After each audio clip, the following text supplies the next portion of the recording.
محترم ناظرین و سامعین السلام علیکم ورحمۃ اللہ وبرکاتہ۔ ناظرین اخبار الہند میڈیا چینل پر استقبال ہے، خیر مقدم ہے۔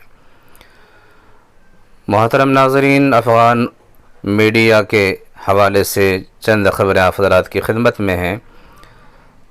طالبان کے ترجمان ذبیح اللہ مجاہد نے کہا ہے کہ طالبان امریکی ڈرون حملے کی مذمت کرتا ہے۔ مشرقی افغانستان میں امریکی ڈرون حملے کی مذمت کرتے ہوئے ذبیح اللہ مجاہد نے رائٹرز کو بتایا کہ صاف ظاہر ہے کہ یہ افغان سرزمین پر حملہ ہے اور یہ ہماری خود مختاری کے خلاف۔ اسی طرح سے طالبان کے ترجمان سہیل شاہین کا بیان ہے کہ موجودہ حالات میں ہمیں ترکی کی ضرورت ہے۔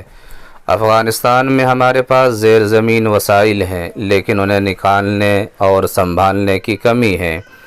ہمیں ترکی سے سیکورٹی، تعلیم، صحت، معیشت، تعمیر، توانائی، کانکنی اور معدنی دولت کے شعبوں میں تعاون درکار ہے۔ اسی طرح سے کابل ایئرپورٹ کے آج کے مناظر میں دیکھ سکتے ہیں کہ ملک چھوڑنے کے لیے ایئرپورٹ کے مرکزی دروازے پر مرد و خواتین قطار میں کھڑے۔ اسی طرح پینٹاگون نے کہا ہے کہ افغانستان سے 1,17,000 افراد کو امریکہ لایا گیا ہے۔